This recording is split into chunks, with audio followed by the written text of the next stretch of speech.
Em Mateus capítulo 7, Jesus disse: "Não julgueis". Este é um dos versículos mais mal interpretados da Bíblia, principalmente por aqueles que gostam de viver em pecado e defender bandido de estimação. Pessoal, curta, comente, se inscreva, senão vocês serão julgados. Bora para o vídeo. Jesus ele está proibindo aqui neste versículo toda forma de julgamento em relação ao próximo. Jamais devemos emitir opinião desfavorável contra alguém. Definitivamente não é isso que Jesus está dizendo. No próprio contexto em que essa fala está inserida, na passagem que Jesus fala sobre o não julgueis, ele diz que nós não devemos dar aos cães o que é santo e nem lançar pérolas aos porcos. E no verso 15, ele disse para tomarmos cuidado com os falsos profetas. Ora, como que eu vou fazer isso se eu não julgar quem é cão e quem não é? Jesus expressou publicamente sua opinião sobre os fariseus e sobre os escribas. Ele os repreendeu e, assim, das maneiras mais pesadas possíveis. Raça de víbora, caixão fedido, enfim, e por aí vai, né? A igreja de Éfeso, ela foi elogiada porque ela julgou e resistiu os falsos apóstolos de seus dias. Conheço as tuas obras, tanto o teu labor como a tua perseverança, e que não pode suportar homens maus, e que puseste à prova os que a si mesmos se declaram apóstolos e não são, e os achaste mentirosos. Paulo, em 1 Coríntios 2,15, disse assim: "Porém, o homem espiritual julga todas as coisas, mas ele mesmo não é julgado por ninguém." Ou seja, está muito claro em toda a Escritura que há um tipo de julgamento que é lícito e necessário. O que Jesus está proibindo aqui é o espírito excessivamente crítico, aquela pessoa que julga tudo sem nenhuma base. Por exemplo, Jesus disse: "Não julgue pela aparência." Você vê uma pessoa próspera, e aí você nem sabe da vida da pessoa, e diz de bate-pronto: "Esse aí deve ser ladrão, parece um ladrão." Julgamento precipitado, sem amor, que na realidade é apenas oportunidade para dar vazão a um coração invejoso e maligno. É contra isso que Jesus está combatendo. Ora, assim como Satanás tentou distorcer a Escritura para tentar enganar a Jesus Cristo, muitos cristãos, ou falsos cristãos, também distorcem este texto "não julgueis" para proteger bandidos e também a si mesmos. Um pastor que ensina heresias e ele leva os seus ouvintes para o inferno. Lembra o que Jesus disse sobre os falsos líderes religiosos? São cegos guiando cegos. Ambos vão cair no barranco, ou seja, eles estão conduzindo pessoas para o buraco. O profeta Isaías, inspirado por Deus, disse: "Porque os guias deste povo são enganadores, e os que são dirigidos por eles são devorados." Por isso Jesus expressou publicamente o seu repúdio em relação aos falsos mestres de seus dias, pois eles literalmente matam. Mas basta expormos os falsos líderes para que um defensor de bandido surja usando de maneira canalha o "não julgueis". Esses defensores de bandido, eles parecem muito amorosos, eles vestem a roupa da piedade, da misericórdia, para dizer que não devemos expor os canalhas, pois isso seria falta de amor. Olha, vocês que usam este texto para proteger os seus bandidos preferidos, vocês são enviados do diabo para proteger homens que estão destruindo a vida de milhares de pessoas. Quem protege o lobo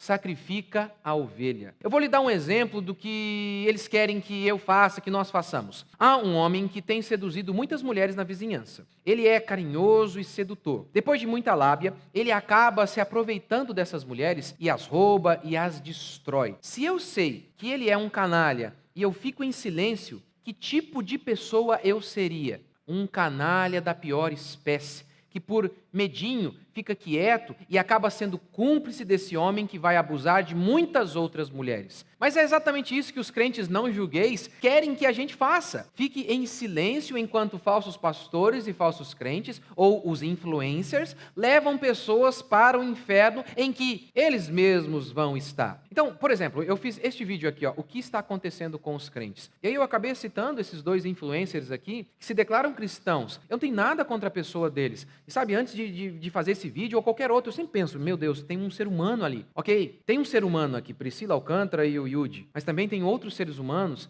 que, por conta do comportamento deles, estão indo num caminho que, na minha opinião, é totalmente errado. E o que eles fizeram foi algo de maneira pública, eles ensinam de maneira pública, eles falam as suas coisas publicamente. Portanto, é necessário que eu também me posicione publicamente. Na minha opinião, isso é amor. Agora, o interessante em relação a toda a turminha do não julgueis é o seguinte: pastor ladrão, não julgueis. Cantora que anda seminua e influencia os seus filhos a fazerem o mesmo. Não julgueis. E o pastor que expõe tudo isso e prega a verdade para libertar as pessoas desses lobos.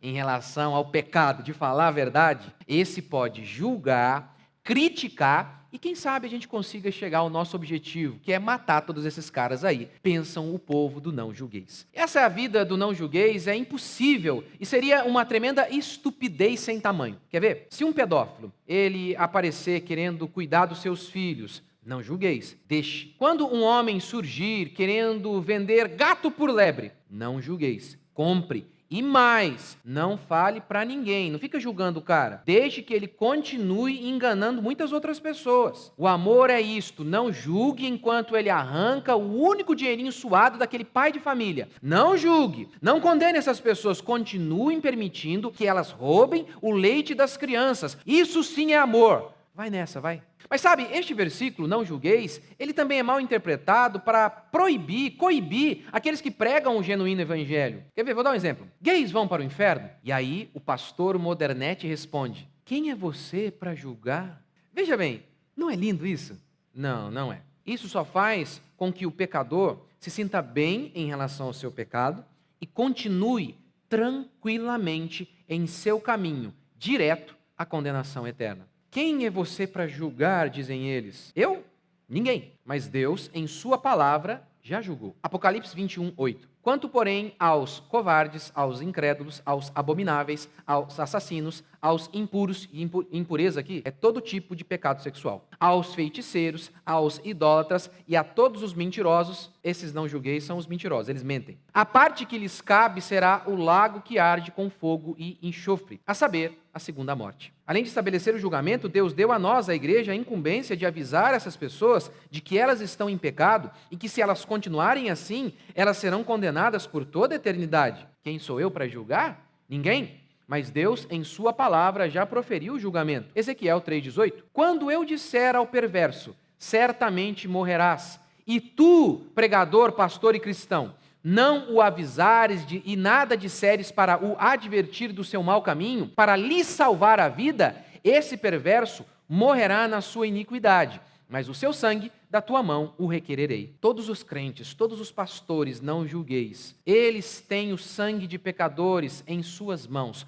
porque eles não advertiram esses homens. Lá, na fila do inferno, esses homens vão perguntar a você, não julgueis. Por que você não me disse que eu estava perdido? Quem sou eu para julgar? Eu retruco. Quem é você para não chamar de pecado o que a Bíblia claramente diz que é pecado? Quem é você para desobedecer a Deus em nome do desejo de agradar o mundo? Quando os judeus que viviam em pecado se aproximavam de João Batista, o que o profeta João Batista fazia? Quem sou eu para julgar? Não. Ele analisou a vida daqueles homens e concluiu que eles possuíam uma falsa fé e que isso estava levando-os para a condenação. Por isso, João Batista os advertiu, dizendo, raça de víboras, quem vos induziu a fugir da ira vindoura? Produzi, pois, frutos dignos de arrependimento. E eu concluo assim, se há várias passagens bíblicas falando que o cristão julga que há um tipo de julgamento que é necessário, por que você continua distorcendo o não julgueis de Jesus? A resposta é muito simples. Ou você é muito ignorante, ou você é um baita de um canalha.